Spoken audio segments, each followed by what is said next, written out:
데이터를 통해 민심을 묻고 읽어보는 민심은 Y. 네, 한 주간 여론의 흐름을 살펴보는 민심은 Y 시간입니다. 휴먼앤데이터 이은영 소장, 박영식 정치시사 에디터 두 분과 함께하겠습니다. 두 분 안녕하세요. 네, 반갑습니다. 안녕하세요. 반갑습니다. 네. 앞에서도 얘기를 나눠봤습니다만 저희도 좀 짚고 넘어갔으면 좋겠습니다. 김건희 여사의 명품 수수 의혹, 함정 취재냐, 김영란법 위반이냐, 요 논란과는 별개로 어쨌든 윤석열 대통령이나 여당의 악재로 작용할 거는 분명해 보입니다. 지금 특검에도 영향을 미치는 거 아니냐 얘기도 나오고 있는데 요건이 아직 여론조사 결과에 반영되지는 않았겠죠? 네, 안 됐고 아마 내일 이제 나온 갤럽에 일부 반영될 것 같아요. 네. 예. 지금 일단 김건희 여사 특검법 발의돼 있는 거 요거에 대한 여론은 어떤 상태입니까? 이게 뉴스토마토가 미디어토마토에 의뢰해서 25일에서 26일 이틀 조사한 거에 따르면은요. 여기서는 이제 특검에 대해서 찬성 의견이 60.5%, 반대가 31.1% 나왔어요. 네. 그래서 거의 6대3 구조가 특검은 한 1년 전에 조사해도 이 정도 숫자가 나왔었거든요. 그래서 약간 그리고 또 이제 김 여사에 대한 비호감 숫자도 이 정도 한 60%대가 계속 나오고 있어서 비슷하게 가는 거네요. 네, 비슷하게 가고 있다고 볼 수 있을 것 같아요. 근데 이게 지금 가방 받은 그 논란 이후에는 이 특검에 대한 조사 없었기 때문에 아마 이게 더 올라갈 가능성이 있다. 네. 어떻게 영향을 줄지 또 궁금해지는데. 그렇습니다. 에디터님, 네. 찬성 여론이 지금 특검에 대한 여론입니다만 찬성 여론이 반대 여론보다 거의 2배 가까이 많다고 하는데 이거 아무래도 김건희 여사의 의혹에 대해서 많은 분들이 좀 해소되지 않고 있다 여기고 있는 것 같습니다. 네, 아무래도 당연히 그런 것 같고요. 이 특검은 사실 작년에 특검법이 발의되고 나서 이제 다시 국회로 와서 패스트 트랙으로 넘어간 상황이기 때문에 이제 어찌됐든 결론이 내려지는 시기가 앞두고 있는 상황이어서 그렇습니다. 이런 여론조사들을 하고 있다고 생각이 좀 들고 참 뭐랄까요? 대통령의 판단이 저는 사실 가장 관전 포인트라고 보여지는데. 네, 거부권을 또 행사할 것이냐. 그렇죠. 근데 사실 정치는 이 자리에서도 뉴스 공감에서도 많은 전문가분들께서 늘 얘기를 하셨지만 정치는 늘 명분으로 하는 거잖아요. 근데 야당이 갖고 있는 명분 또 이제 대통령이 갖고 있는 명분 비교를 해보면 뭔가 시간이 흘러감에 따라 이 민주당 쪽의 명분이 점점 더 강해지고 있다라는 생각은 좀 들거든요. 왜냐하면 그 명분이라는 게 꼭 도이치모터스 이 주가 조작과 관련된 명분이 아니라고 하더라도 집권 이후에 우리가 보도에서 흔히 접했던 김건희 여사 관련 리스크라는 단어는 워낙에 많이 봤었고요. 추가적으로 덧붙여졌던 사안들이 양평 고속도로 의혹 관련된 것도 어쨌든 대통령 처가 관련된 그런 의혹들 중에 하나이기도 하고 네. 더불어서 방금 처음에 언급해 주신 그 명품 수수 의혹 논란과 관련해서도 역시 하나의 명분으로 작용할 수 있기 때문에 민주당 입장에서는 이 의혹이 앞으로 더 어떻게 커지든 작아지든 그 가부에 상관없이 이번 특검 추진에 있어서 국민들의 여론을 등에 업고 어쨌든 추진할 수 있는 가장 큰 배경 중에 하나가 되지 않을까 싶고요. 거부권 얘기 어차피 저희가 뒤에 할 테니까 제가 말씀을 드리자면 저는 대통령께서 거부권을 행사할 가능성이 높다고 봤는데 이번 주에 나왔던 의혹이 하나가 더 추가가 되면서 어쨌든 영상으로 남아있는 거잖아요. 물론 예. 함정 취재 논란은 별개로 하더라도 그 영상이 남아있는 상황에서는 대통령이 심히 고민이 될 것 같다. 그래서 생각이 좀 바뀌고 있습니다. 전향적으로 대통령께서 특검법을 받을 가능성도 높지 않을까 이런 생각 드는데 글쎄요 그거는 대통령의 선택이어서 여론의 추이도 보지 않을 수가 없겠죠. 대통령도. 그럼요. 그럴 것 같아요. 네. 그리고 특히 이게 앞에 특검은 도이치모터스 주가 조작에 대한 특검이거든요. 이거를 주식하는 사람을 대상으로 물어보면 훨씬 더 높을 거예요. 그럼요. 근데 여기에 이제 명품백 논란이 추가가 됐는데 과거에도 국민의 정부 시절에 김태정 검찰총장 부인이 옷을 받아서 걸쳤다는 이유로 옷노비 의혹 얼마나 시끄러웠습니까? 맞아요. 그래서 김태정 검찰총장이 결국 사임을 했거든요. 이게 그 정도 파급 효과가 있고 이미 순방 때 명품샵 단인 논란도 있어서 상당히 이게 지금 국민 정서법을 완전히 건드리는 사안이다. 이렇게 볼 수 있을 것 같아요. 다시 그리고 또 하나 강조하자면 이게 지금 60 정도 나온 거죠. 네. 60.5%가 찬성한 거잖아요. 그러니까 다수의 국민이 찬성을 하고 계신 상황이고 이 특검에 대한 필요성은 시간이 가면 감으로 인해서 더 대두될 가능성이 높아 보이긴 하거든요. 그리고 만약에 실제 대통령께서 거부를 하신다고 하면 뭐 꽃놀이패 이런 얘기 나오긴 하는데 왜냐하면 거부를 하게 되면 총선에서는 어찌됐든 선거의 구호가 굉장히 선명해질 가능성이 또 비판을 받게 되겠죠. 높습니다. 그 부분으로. 어차피 성격으로 보자면 총선에선 야당은 정권 심판론일 텐데 그 포커스가 여사를 중심으로 맞춰지거나 대통령의 일가, 대통령의 가족, 대통령을 직격탄할 수 있는 그런 프레임이 좀 더 좁아지거든요. 네. 넓게 정권 심판론까지 가지 않아도 대통령, 장모, 특히 김건희 여사 이렇게 좁혀 들어가면 더 공격의 선명성이 강해진다는 그런 장점이 있기 때문에 대통령이 거부하게 되면 민주당 입장에서 그래 그럼 오히려 잘 됐다라고 네. 생각할 수도 있는 그런 경향성도 분명히 존재하는 것 같아요. 예. 아니 그냥 민주당의 꽃놀이패라고 하지만 정작 민주당 정당 지지율을 보면 관사의 입도 많이 못 누리고 있는 것 같습니다. 이게 지금 정당 지지율이 그 신당 논의와 결부가 되면서 그 조사들이 굉장히 다양한 문항으로 여러 개가 진행이 되고 있어요. 그러다 보니까 이 실제 정당 지지율이 어떻게 올라간 건지 내려간 건지 헷갈리실 수 있을 것 같은데 지난주 그 갤럽 자료를 보면 21일에서 23일 조사한 거는 민주당이 소폭 상승한 33%에서 35%가 됐고 국민의힘은 35에서 33으로 내려간 그런 조사가 있었고 ARS 조사는 리얼미터 23일에서 24일 조사했는데 민주당이 44.6%에서 47.3%로 소폭 상승했어요. 그리고 국민의힘은 37.1에서 35.5%로 하락을 해서 이게 하여간 지금 최근에 그 순방 그 여파 순방 이제 그 엑스포 유치 못한 그 전에 순방의 여러 가지 흐름들이 별로 안 좋게 받아들였던 거 그다음에 그 당내 여러 가지 그 갈등 상황 이런 것들이 여기 정당 지지율에 좀 반영되지 않았나 이렇게 보여집니다. 네.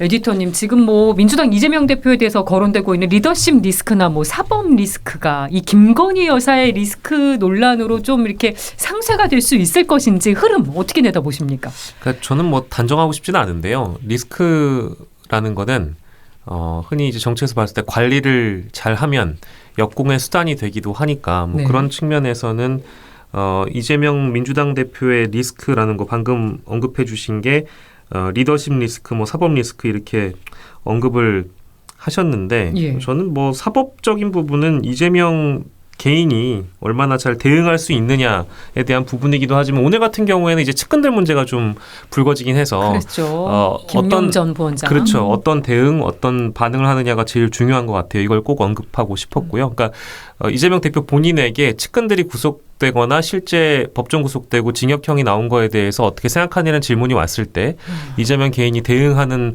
방법은 아주 신중하게 고민할 필요가 있다라는 점을 어떻게 대응하느냐, 어떻게 반응하냐 이게 이제 첫째인 것 같고요.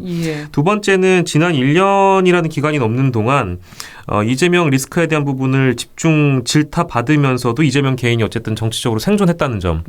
이거는 무시하지 못하는 지점인 것 같아요. 그래서 단식 이후에 보면 우리 재보선도 있었고 재보선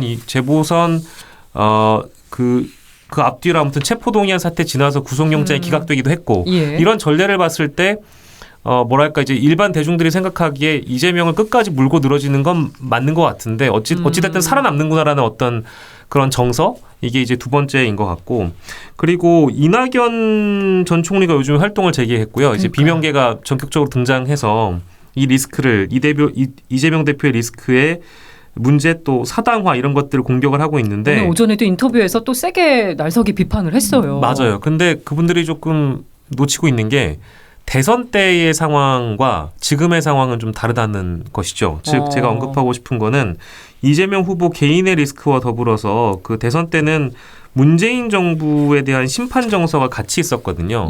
근데 이건 총선이잖아요.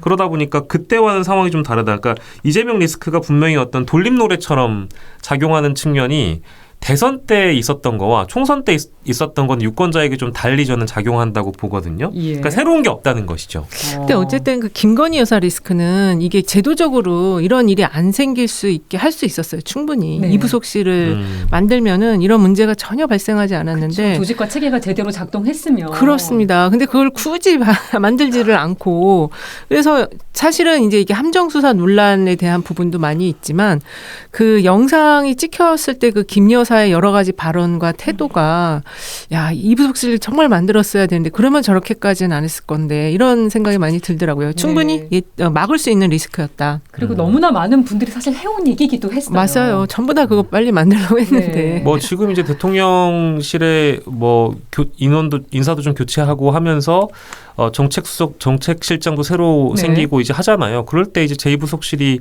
새로 도입되거나 하면 뭐랄까 기존에 있었던 지적사항들을 반영하는 거니까 저는 그런 것들이 좀 필요하다고 보는 사람이긴 한데 이번에도 없었어요. 그러니까요. 그거 하려면 오늘 같이 했어야 돼요. 그러니까 제 말이 그 말이고 소 잃고 외양간 고치 어쨌든 지금 김혜영 앵커님 질문은 김혜영 리스크라고 할 뻔했어.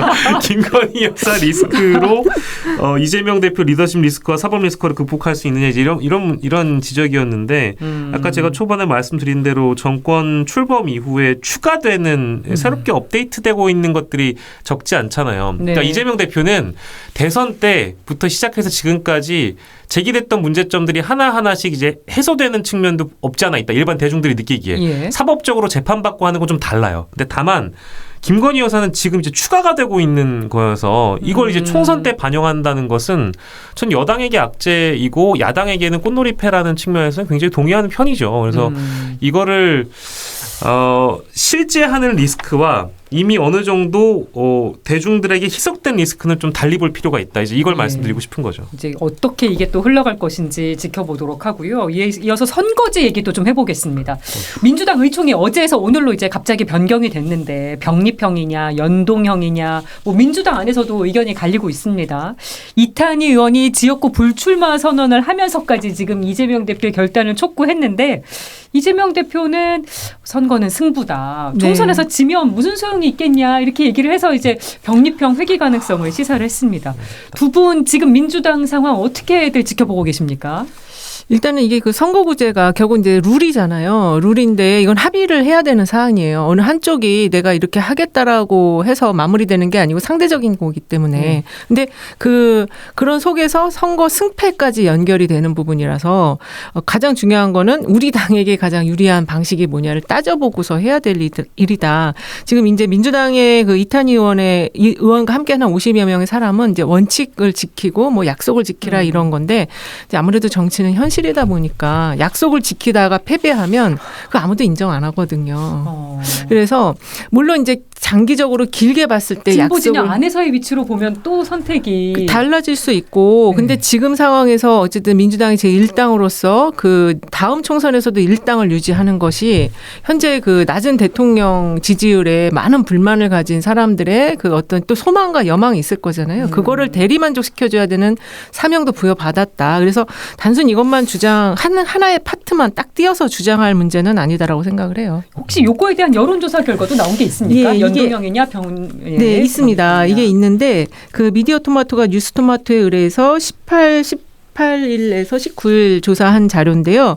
그 정당 득표율대로 의석을 배분하는 병립제를 찬성하는 의견은 33.2%고 소수 정당이 국회에 진출할 수 있는 완전 연동제는 32.6%, 그다음에 유성 정당이 나오는 준 연동제에 대한 찬성은 13.8%, 잘 모르겠다 20.5%인데, 그러니까 이 유권자들이나 국민들이 볼 때는 이거 잘 모르겠다가 상당히 많아요, 아직도. 그런데 일단은 가장 우리가 흔하게 봤던 방식인 정당 득표대로 의석 배분하는 거, 병립형제를 33.2, 그다음에 소수 정당이 이건 약간의 명분의 그 목표예요. 그래서 소수 정당 국회에 진출하게 하는 제도가 32.6 이렇게 나온 것 같아요. 현재 이 수치상으로 보면 비슷해 보이는데 그러니까 모르겠다고 한 수치도 꽤 높아서 사실 이거는 연동형끼리 묶으면은 이게 거의 뭐 한 50% 가까이 되는 거거든요. 묶으면 되는데 이제 연동형의 목표에 따라서 이게 그냥 위성정당 창당되는 거는 또 반대한다라는 거예요. 그래서 이제 잘 협의를 해서 해야 되는데 제가 볼 때는 지금 그래도 그냥 예전에 우리 익숙한 득표 받은 대로 그냥 가져가는 방식인 병립형이 33.1로 높게 나왔다. 네. 그래서 이제 그쪽으로 회귀하려 할 수도 있겠다라는 생각이 드는 거죠. 일반적으로 이제 네. 국민들이 갖고 있는 인식이라는 게 제도라는 부분은 이거 선거도 어쨌든 제도 중에 하나잖아요. 그 약간의 보수성이 있죠. 왜냐하면 지금 현 제도가 다 문제가 많다고 그러는데 어떻게 생각하십니까? 물어보면 예전 거로 돌아가지 뭐 라는 이제 그런 대답을 하는 게 이제 일반적인 국민들의 인식일 수 있다라는 거죠. 그러니까 익숙한 방식을 선택할 수 그렇죠. 있는 거예요. 그러니까 여론조사는 아마도 이렇게 나올 가능성이 높고 항목에 그렇게 나와 있으니까 이것 중에 선택해 보세요 하면 당연히 저도 병립형을 고를 것 같긴 한데 일단 선거제 관련해서는 솔직하게 미래를 예측하기가 너무 어려워서 다만 외피적으로 봤을 때 어떻게 이제 국민들이 바라보겠는가. 물론 저는 지면 무슨 소용이냐라는 이야기는 다분히 맞는 말이고요. 네. 이겨야죠. 현실성도 무시할 수 없다. 당연히 이겨야죠. 근데 이게 다만 저는 외피적으로 봤을 때 정치적으로 이제 이재명 대표나 이제 이재명 대표의 말씀을 지지하는 분들이 어떻게 비춰지겠는가만 짚어보자면 이거 어떡하겠어요. 그러니까 대선 후보 시절에 이미 민주당이 위성정당 만든 거 이제 사과하시면서 개혁정당을 표방하는 민주당이 정치적 손익을 계산하며 작은 피해에 연연했다 이렇게 말씀하신 바가 있기 때문에 네. 이거를 이제 뒤집는 방향으로 다시 현실을 강조해서 가시기에는 뭐랄까 이제 아무것도 정치에 대해서 좀 무관심층인 분들도 이 기사만을 봤을 때 말이 바뀌었네? 근데 라고 인식할 가능성이 높다는 거죠. 이게 네. 지금 이제 정치가 계속 말이 바뀔 겁니다. 앞으로. 근데 지금 이게 뭐랑 연동되어 있냐면 신당 창당 논의와 연동되어 맞아요. 있어요. 그것도 여쭤보려고 네, 했어요. 그래서 이준석 신당과 뭐 그다음에 송영길 신당, 조국 신당 이게 이제 어떻게 성공가도를 가느냐에 따라서 지금 국민의힘도 말이 바뀔 수 있고요. 네. 민주당도 또 말이 바뀔 수가 근데 있어요. 민주당 안에서도 이제 비명계의 신당 창당 여부도 뭐 이것 때문만은 아니어도 또 네. 결정될 수 있지 않겠냐는 얘기가 나오니까요. 일단 비명계가 창당할 것이냐 예. 그거에 저는 퀘스천 마크가 있고 만약에 창당을 할 경우에는 이게 이제 조국 신당이나 송영길 신당도 창당될 거거든요. 그러면 거기에 완전히 사이에 끼어서 제일 득표가 작은 신당이 될 수 있다. 이준석 신당 다 신당들이 다 합쳐져 있을 때 이 비명계 신당이 가장 사이즈가 작을 수 있다라고 저는 현재 보고 있거든요. 예. 그리고 이러한 그 신당들이 이렇게 각자 지금 이렇게 사이즈들을 정당 지지율의 사이즈를 가져가는 거는 역시 이제 현재 그 양당에 대한 불만족도가 너무 높다. 그게 그 뭐 민주당도 그렇고 국민의힘도 그렇고 다 60%가 넘어요. 불만족이. 예. 그 제가 지난주에 이은영 소장님 안 계실 때 잠깐 말씀드리긴 했습니다만 준연동형 비례대표제는 아무 잘못이 없다니까요. 진짜 잘못 없어요. 이 친구는 잘못이 없습니다. 여러분. 예. 위성정당이라는 놈이 잘못된 거고요. 원래 네. 합의했다가 위성정당을 만들었던 양대 정당 모두 머리를 조아리며 국민 여러분들께 죄송하다고 했던 게 얼마 전입니다. 근데 이제 이 대목에 대한 어떤 방지와 해결법만 선제적으로 이제 양당 모두가 제시를 해주고 모르겠습니다. 뭐 이재명 대표께서도 그렇게 하고 뭐 김기현 대표께서 그렇게 하신다면 이런 불필요한 논의를 할 필요가 없겠는데 다만 이제 아까 신당과 맞물려서 전국이 어떻게 변할지 몰라서 네. 정치인들의 말이 이 상황에 따라 어떻게 바뀌는지 좀 팔로우업을 해야 될 것 같아요. 네. 그 2020년 총선 때 신당 창당했던 위성정당 창당했던 사람들은 사과를 안 했습니다. 그 뒤에 그런가요? 나온 사람들이 사과한 거죠. 네. 이것도 바로 잡아 주셨고요. 네. 뭐 지금 하도 뭐 여러 신당이 거론되고 있어가지고 만약에 비명계 신당이 창당이 된다면 사이즈가 가장 작을 것이다 예상해 주셨어요. 네네. 에디터님 어떻게 보세요? 신당 비명계 창당 가능성은 원칙과 상식이었나요? 네네. 원칙과 상식 그리고 이제 원내 활동 그룹도 있긴 재개하신 합니다만 뭐 이낙연 전 네. 대표님을 비롯한 그러니까 그분 인터뷰를 보니까요. 제가 어떤 분이 정확하게 어떤 분의 워딩인지는 제가 적어오진 않았는데 눈에 띄는 게 탈당도 배제하지 않겠다라고 하셨거든요. 이건 이제 탈당을 배제하겠다는 얘기입니다. 반대로 읽으면 되긴 하죠. 저는 가끔 이제 이런 인터뷰들은 정치인들의 워딩은 반대로 읽으면 좋거든요. 예. 대부분 그렇게 됐어요. 그래서 탈당도 배제하지 않겠다. 각오 이렇게 보이신 분들은 탈당을 배제하겠다 이제 이렇게 해석하시면 되고요. 일단 비명계라고 하는 분들 제가 보니까 이제 가장 어른으로 모시는 게 아마 이낙연 전 총리이신 걸로 제가 알고 있고 쉽게 표현하자면 이낙연 전 총리는 현재 이준석 전 대표 같은 분은 사실 아니시잖아요. 네. 당에서 엄청난 모진 수모를 겪고 징계를 받아서 신당을 창당하려고 한다는 그런 원동력이 있는 분도 아니거니와 네. 그래서 저는 절대로 쉽게 탈당해서 신당을 비명계가 할 거라고 생각 들지 않고요. 뭐 물론 이제 이은영 소장께서 제가 늘 이렇게 얘기를 하면 단정 짓지 마라 하시지만 저도 오늘 단정 짓겠습니다. 칼은 지금 칼집에 꽂혀 있을 때 가장 무서운 법이니까 지금 칼집에 꽂혀놓고 으르렁거리시는 지금 그런 상황이라고 저는 보고 총선 전에 당내 갈등이 없는 정당이 어디 있겠어요. 저는 네. 지금 그런 상황에 어느 중간에 놓여 있다고 보고요. 이분들이 그러니까 세 가지 갈래가 있는 것 같아요. 하나는 독자신당을 하거나 지금 저희가 이제 가정에서 비명계 독자신당을 하거나 이상민 의원처럼 국민의힘으로 뭔가 옮길 것 같이 안 할 것 같이 뭐 당적을? 그 어느 중간에 또 있는 분 그리고 뭐 빅텐트 합류 뭐 이렇게 세 가지로 나눌 수가 있는데 네. 거기에 없는 게 있잖아요 지금 잔류. 전 네 번째를 선택할 거라고 보는 아니 근데 쪽이어서. 공천을 못 받으면 다 나갈 거예요. 아, 그래요? 네, 나갑니다. 네, 무소속으로 나가든 아까 세 가지 방식으로 네. 나가든 나가는데 네. 이낙연 전 총리가 뭐 공천 학살이라는 표현도 했습니다만 아직 뭐 어떻게 될지 모르니까. 아니 지금 정해진 건 아직 시작도 안 아무것도 없고요. 했는데 예. 벌써 무슨 그 겁을 많이 내시네요. 아직 시작도 안 됐는데 사실 이거는 국민의힘에 비하면 국민의힘 속도가 빨라요. 거기는 벌써 한 50석 가까이 내보내겠다라고 벌써 표방을 하고 있잖아요. 그래서 그거는 뭐 그렇게 좀 더 지켜봐야 되겠지만 그 제가 아까 탈당할 경우에 그 사이즈가 가장 작을 거라고 예측한 이유는 이 호남세가 이준석 신당도 호남에서 많이 가져가고요. 네. 그다음에 조국이나 송영길 신당도 호남에서 많이 가져가요. 그래서 사이즈가 작아질 수 있겠다라고 보는 거죠. 지금 신당 지지세와 관련된 여론조사도 있을까요? 예, 이게 일단은 지금 이준석 신당에 대한 그 지지 여부, 송영길 신당에 대한 지지 여부를 물어서 그러니까 각각 정당 지지도를 물은 게 아니고 이 당 나왔을 때 지지하겠냐 안 하겠냐 네. 두 가지를 물어봤는데 이준석 신당은 지지하겠다가 15.8%, 그다음에 송영길 신당은 지지하겠다가 13.9%예요. 근데 이제 지지하지 않겠다는 이준석 신당은 61.8, 송영길 신당은 57.7인데 네. 여기서 이제 다 잘 모르겠다 말고 좀 판단을 유보하겠다.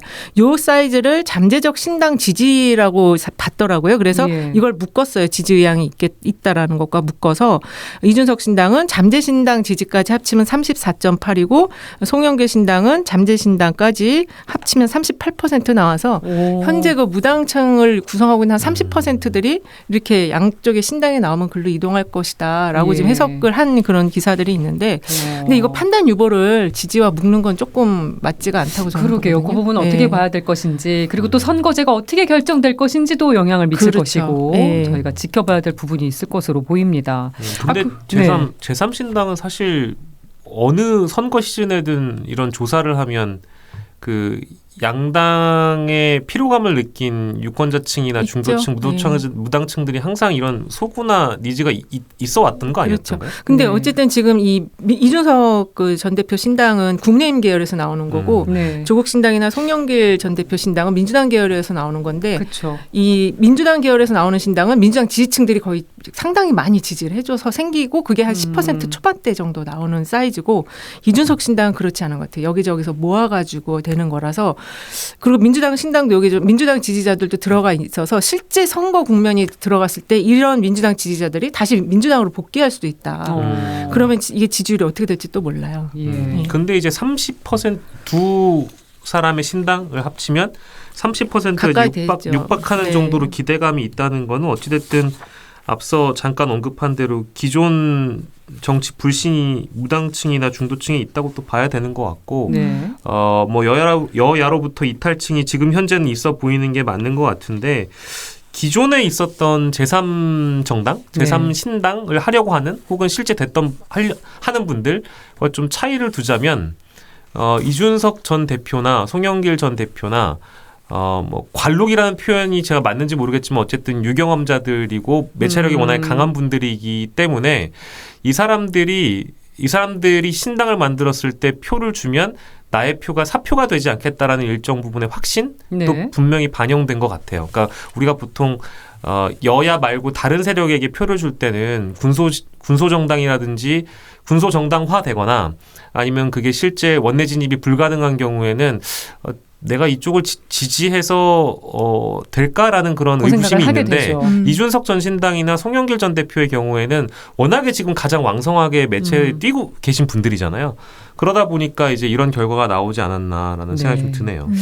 요쯤에서 대통령 지지율도 한번 확인을 해볼까요? 박스권에 계속 gat혀 있었는데 이번에는 어떻게 나왔습니까? 그 지난주에 대통령 지지율 좀 소폭 상승들을 했어요. ARS 조사도 그렇고 ARS 조사들은 거의 다 상승한 걸로 흐름이 나왔고 그 전화면접 조사는 뭐 1%포인트 하락한 흐름이었는데 이게 왜 조금 그렇게 상승한 거였냐면 그 부산 엑스포 유치 기대감이 좀 형성되어 있었던 것 같아요. 그래서 유치될 수도 있겠다. 예. 근데 지금 그래서 조금 상승했는데 그 격차가 너무 크게 지금 유치를 네, 어제 못했잖아요. 4번까지 했을 정도니까. 그렇습니다. 그래서 이거 다시 또 하락한다.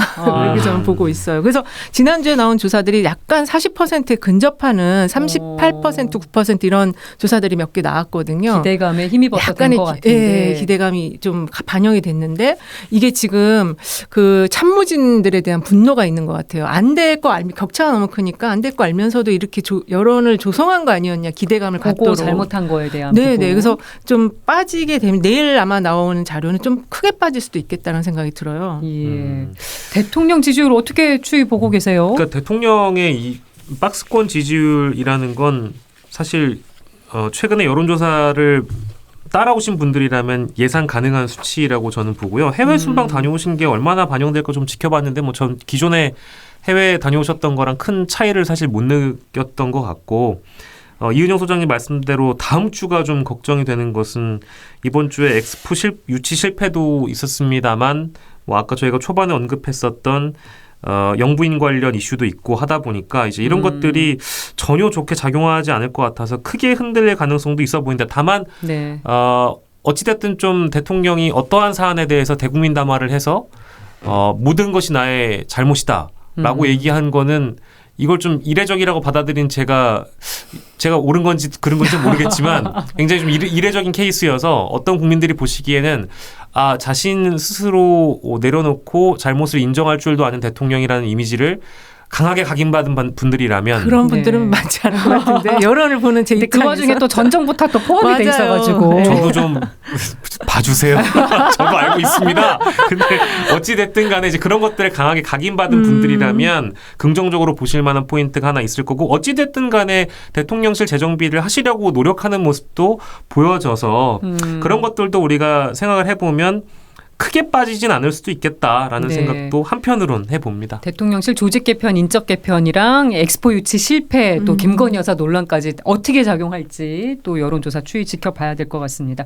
그리고 오늘 본회의 테이블에 오른 이동관 방통위원장 탄핵 안건, 요거에 관련된 여론조사도 있는지 궁금한데요. 예, 여론조사 꽃에서 지난 11월 24일 오늘 했는데 여기가 이제 두 가지 방법으로 해요. 전화면접과 ARS 하는데 모두 두 조사 모두 55%를 넘었거든요. 이 탄핵을 해야 된다. 찬성 의견이 55%를 넘었고 탄핵을 반대한다는 27.6, 33.4 정도가 나와서 차이가 많이 나네요. 많이 나고 그 지난주에 그러니까 그 전주에 이동관 탄핵 조사는 계속 트래킹 조사가 있었는데 그때보다 다 좀 더 상승을 했어요. 그래서 이 KBS 사태라든지 이제 그 뭐 지배 구조 변경하는 YTN이나 연합뉴스 TV 이런 사안들이 보도가 되면서 좀 이게 더 올라가지 않았나 이렇게 판단이 돼요. 지금 여야 모두 오늘 철야 모드에 들어가는 것 같습니다. 네. 현재 상태로 보면 뭐 민주당이 예정대로 내일 탄핵안 처리 수순으로 흘러갈지 어떻게 예상하십니까?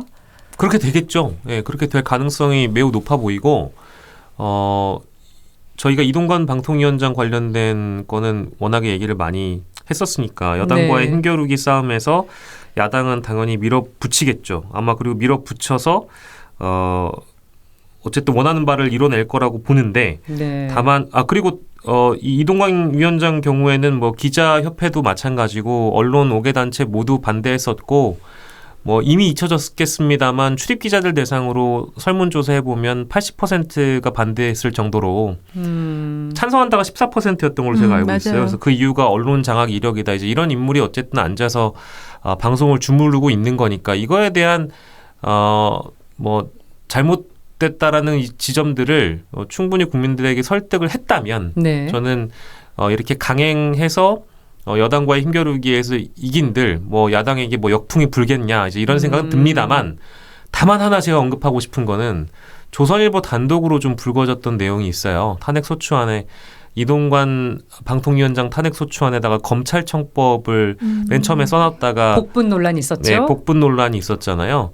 근데 이런 장면들은 없어야 된다. 그러니까 최소한 이렇게 한 걸음 한 걸음 꼼꼼하게 해도 이런 실수들이 나올 수 있을 텐데 특히 이동관 방통위원장 탄핵 건은 최근에 국회에서도 한번 논란이 있었을 정도로 네. 국민의힘이 필리버스터를 하려다가 안 하는 그런 꼼수를 부려서 본인들이 탄핵 소추를 밀어붙이지 못했다라고 이제 항변했을 정도면 검찰청법이라는 단어를 기입하는 것은 복붙이 되지 말았어야 됐다. 한동훈 장관이 또 딱 짚어서 비판을 제가 했더라고요. 아까 전제를 했잖아요. 이동관 방통위원장 탄핵에 대해서 국민들에게 최대한 그동안 설득을 해왔다면 이제 결과적으로는 이런 일이 없었어야 되는데 이런 일들이 국민들에게 또한 이제 홍보가 돼버린다면 조선일보 보도로 인해서 홍보가 돼버린다면 이 정당은 탄핵에만 너무 몰입하다 보니까 탄핵 소추안에 복붙을 할 정도로 정신이 없다라는 비판을 받을 수 있지 않겠습니까? 정말 총력을 기울이기 있는 게 그런 맞는 것들은 건지 피해가야 될 필요가 있었다라고 생각이 들게 하는 말씀드려봅니다. 네, 부분이기도 했습니다.